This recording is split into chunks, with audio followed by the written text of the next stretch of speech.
Hello. I'm on a mission to demystify China and particularly the Chinese language. So the reason I want to do this is that um, in China, everybody knows at least a little bit of English, and pretty much nobody in England knows any Chinese at all. And I just think we need to fix that. There's lots and lots of reasons, lots of really good reasons to learn Chinese. Um, you could say from a security perspective, it would be good to understand how things work on the other side of the world. You could say it's an educational thing. Yeah, it's just, I just think it's good to be curious about the world. And so here I am. I'm going to try and give you a bit of an introduction to Chinese. So here we go. And if you're not interested, you should be. If you haven't seen Rush Hour, great film. Great film. Kung Fu, blaxploitation, comedy. What more can you want? If you haven't seen it in years, go watch it. It's on Netflix. Rush Hour, brilliant film. Jackie Chan, Chris Tucker, so good. So that if you only take one thing from this video, then that's the most important thing. Go and watch Rush Hour and then come back and watch this video. Okay, so learning Chinese. Learning Chinese is difficult, but it's no more difficult than learning English. It's just a different set of challenges. So let's start with the most tricky part. The hardest part with learning Mandarin Chinese, spoken Chinese, Mandarin specifically, is that it's a tonal language. So what does that mean? When we talk about tone of voice in English, it's something you can speak any word in any tone, and it conveys meaning beyond the words themselves. Whereas in Chinese, see that Chinese, that's a kind of question marky thing. In Chinese, the tone is fundamental to the meaning of the word. There are 4 tones in Chinese, and they sound like this. They go mm, mm, mm, mm. That's the 4 tones. So the first tone is high and flat. Mm. Second one, rising tone. Mm. The third one, falling and then rising. So mm. And then the fourth one is a falling tone. Mm. So if you say the word in the wrong way, it loses all of its meaning and people literally won't understand you. So that does make it really, really tricky at first, but I'm not asking you to learn Chinese. I just think it's really important that we all just learn a little bit of it. This is my mission is in life, is to get people to understand just a little bit of Chinese, which is not difficult to do. If you watch this video, by the end of this video, you'll have a little bit of an understanding. That's all I'm asking. So let's continue. So there's a useful kind of cheat code in Chinese, which is pinyin, which looks like English. It's not actually English. It just looks like it, but it bears a strong resemblance, makes things a lot easier. It's actually used by Chinese people as well, especially kids, to help them learn the language in the first place. So I'm just going to do a quick example. So this is the character for 1. Oh no, doesn't really work upright like that. Dead simple. And that's pronounced yi, which is first tone. So you can see we've got the pinyin here, yi. So this is how you know that it's first tone over the I. So the four tones are pretty self-explanatory. The first one, mm, mm, mm, mm. high and flat, rising, falling, then rising, and falling. So yi is first tone, and that's 1. So dead simple. Losing my head a little bit, but hold on, let's tilt. Let's have a wee tilt.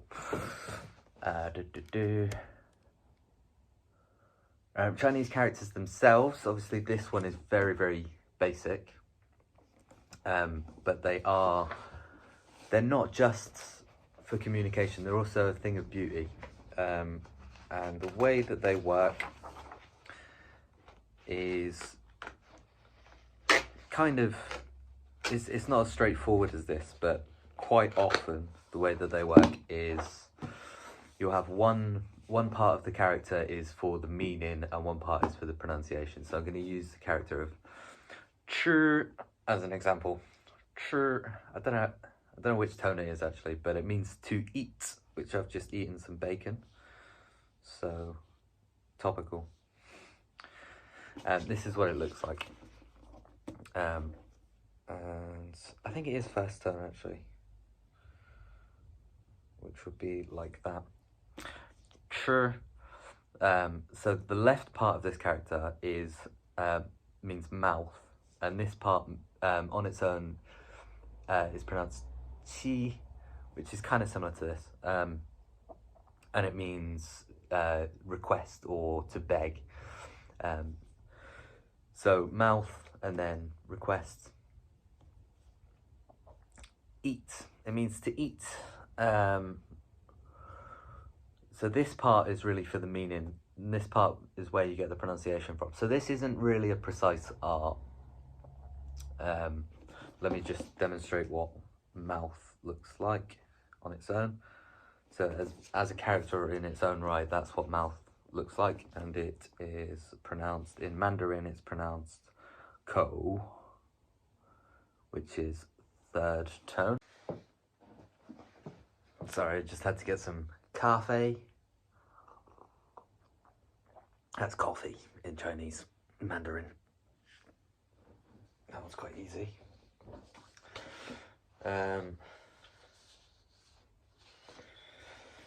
So, as a pictographical language, I think that's the right word, pictorial, pictographical, there's pictographs, it's made of pictures. The character for tree looks kind of like a tree. Character for fire looks kind of like fire. You could sort of say that this looks like an open mouth. Like oversimplified versions of the thing that it's drawing. So that's just an interesting thing to note.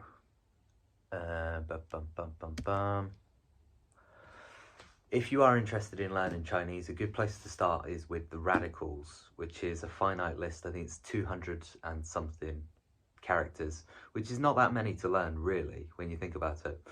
And they form much of the basis of the language. Interesting thing is that Japanese, which I don't know much about Japanese, but I know that it has, or I believe it has 3 sets of characters. One of them is called the kanji, and that set of characters is the Chinese radicals, or it's based around the Chinese radicals. So if you have an interest in learning Japanese, Chinese can be helpful in that. Also, I've started learning Korean a little bit, just because I like Korean dramas, they're really comforting. Extraordinary Attorney Woo on Netflix, dead good. Like an advert for Netflix. Rush Hour's on Netflix. I've got Netflix. What can I say? Korean characters have certain elements that seem to me anyway to be borrowed from Chinese, so it's really helped. The fact that I've learned Chinese a bit already, not an expert, has helped me pick up Korean as well. So the pictographical languages do seem to feed into each other.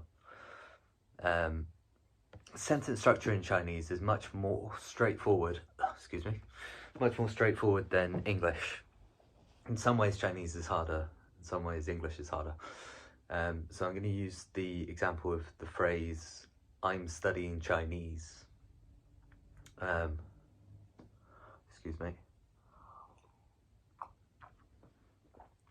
So in that phrase, simple phrase, only 3 words, but you've got quite a lot going on in English.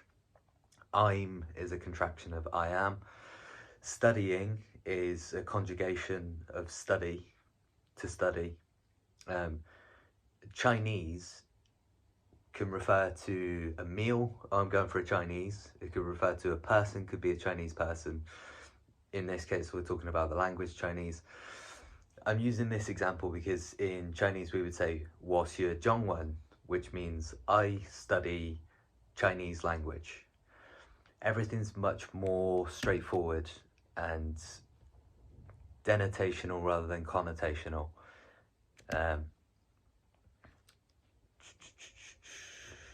Yeah, just the messiness of English language is part of what makes it great. Shakespeare invented all these words. We may as well use them. But Chinese, much more straightforward, much more blunt. English has bits from French, German, Latin, Greek.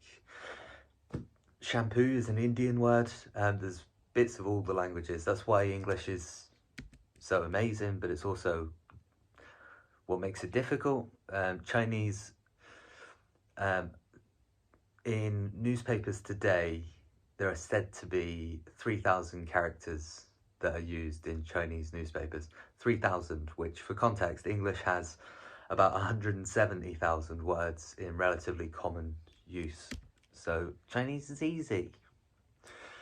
Part of the reason for that is that traditional Chinese has been replaced by simplified Chinese in historically recent terms.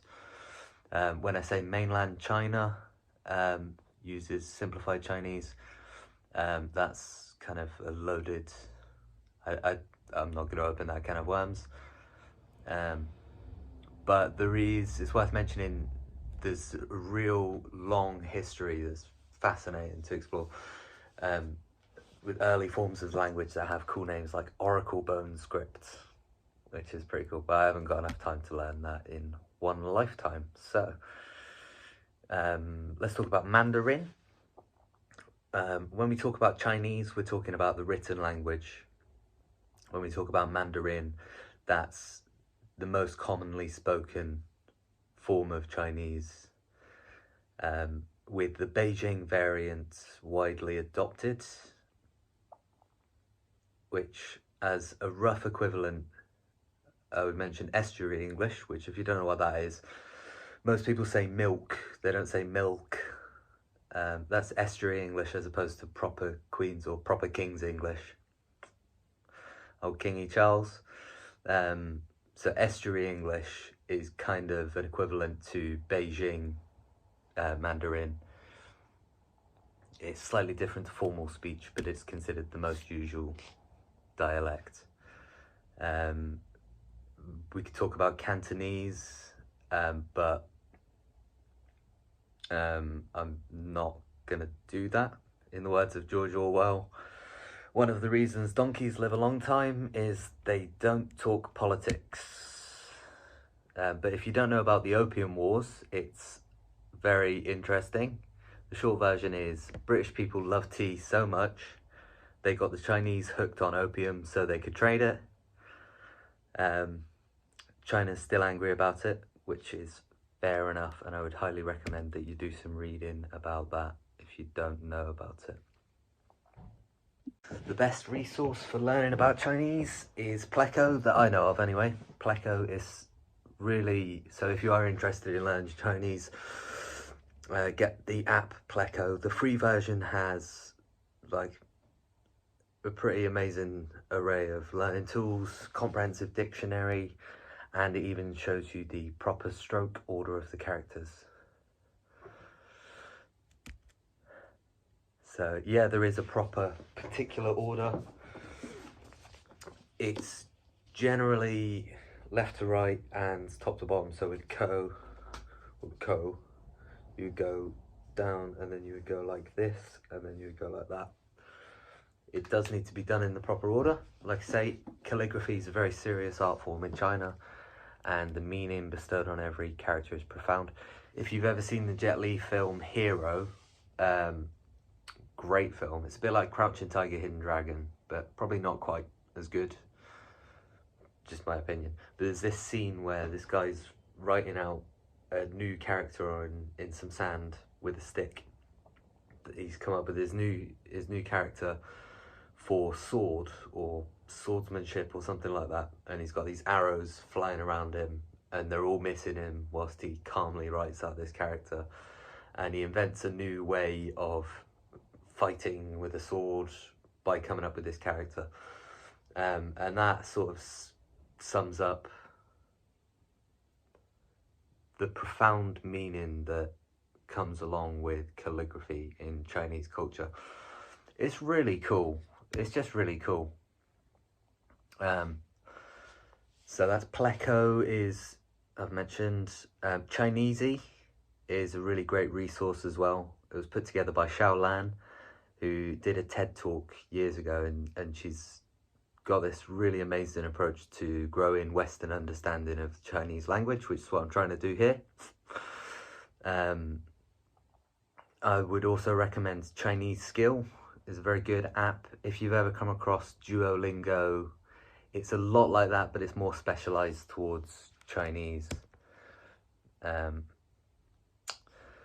Yeah, when I visited China, I was so caught up in learning the language properly that I forgot to learn everyday useful phrases, which was a bit of a problem.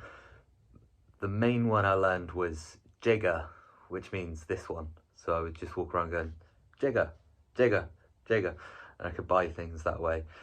It would basically be understood. The proper way to say it is "jerga," something like that. I've never actually heard anybody say that.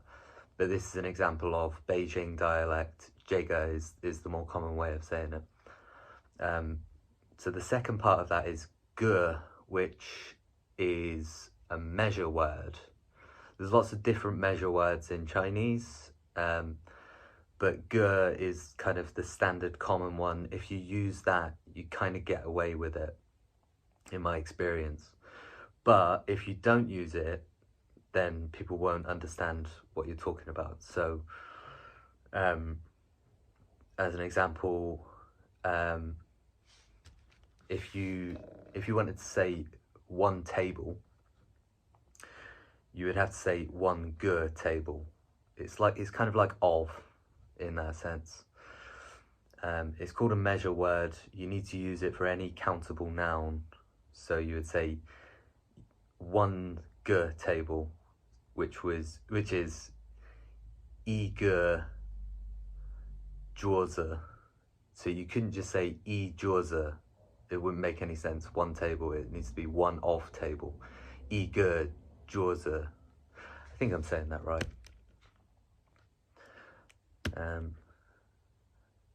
You don't have to worry too much about saying please and thank you in China, at least in my experience.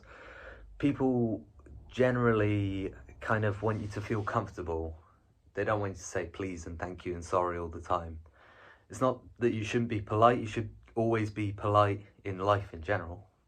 But please and thank you and sorry, words like that. Sometimes I got the impression that people didn't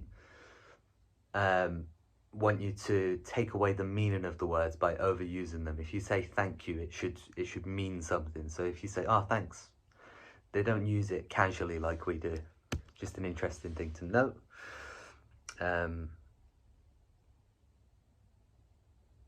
There's some great greetings. I always liked have you eaten, which is a really common thing. Instead of saying all right or how are you, people tend to say 你吃饭了吗, which means have you eaten, which I just think is cool. It's specific and it shows that you care about someone. Have you eaten? It's nice. I mean, I suppose we say it a little here, but it's like a really common greeting over there. Some other things to note about China, as opposed to the UK, as opposed to the West, I suppose. Here, a person's ethnicity and background are considered secondary information, hopefully anyway. That's our culture, it's important to us. That we're a melting pot. Diversity, inclusion are strengthening characteristics for our national culture. That's my perspective anyway. But in China, that's just not how people see things. So as a white man with a British accent, I kind of stuck out like a sore thumb. Less so, a little bit less so in Beijing, and I get the impression that in Shanghai, in Shenzhen, places like this, that there's a much more international kind of way about those places. But it is very common for kids to point at you and go, "Mama, mama, lawai, lawai," which means foreigner. And it's just kind of normal. I lived with a black guy from California as well, and he got racist jokes all the time. He didn't really mind it because it was sort of, it came from a fun place. It wasn't like, in his experience anyway, it wasn't like nasty racism. It was just like, huh, it's funny that you're black, which is obviously not okay in our culture, but I think sometimes you have to just accept that things are different in different places. I don't know, I can't comment on how somebody should feel about racism, but it's just interesting to think about it. But yeah, so I was a novelty. Mostly people wanted to get to know me, they wanted to look after me, feed me, learn from me. And if you ever do visit China, I would say it's important to remember you're a guest. Patience is a virtue. Good faith goes a long way. You're going to see things that you don't like, but it's generally a very peaceful country. So it's best to just kind of be a little bit humble. You don't have to be humble here because that's not our culture. But if you go to a place where humility is important, then you should respect that, I think. Aside from the rich culture, incredible food, and the warmth of the people, it's definitely worth mentioning the outstanding natural beauty of China. China is big. That's as well. It's big and it's got a little bit of everything. It's got beaches, it's got mountains, it's got bustling metropoli. And so I would recommend that anybody visits if they get the opportunity, as long as you're prepared for some of the challenges that come along with embracing a completely different culture. It's not easy, but it's amazing. So I would recommend anybody that if you get the chance, go. If you think you can hack it. Are you tough enough? SAS. I want to end by teaching you how to count to 10 in Chinese. So they don't do this in China. I can do it here, but 7 is bad luck. So they don't do that. They do it all on one hand. At least I was told that that's the reason, but it's kind of a cool thing to learn. So this is how you count to 10 in Chinese, ladies and germs. 1、2、3、4、5、6、7、8、9、10、10。And that's it. Thank you. 谢谢. I pronounced that really weird. It's really hard to do a Chinese accent, or not do a Chinese accent, when you have to get the pronunciation right. It sounds like you're doing a... Anyway, 谢谢. You can't just say 谢谢. You have to put some effort in. But if you're like 谢谢, you got to try and find that balance. Anyway, thanks.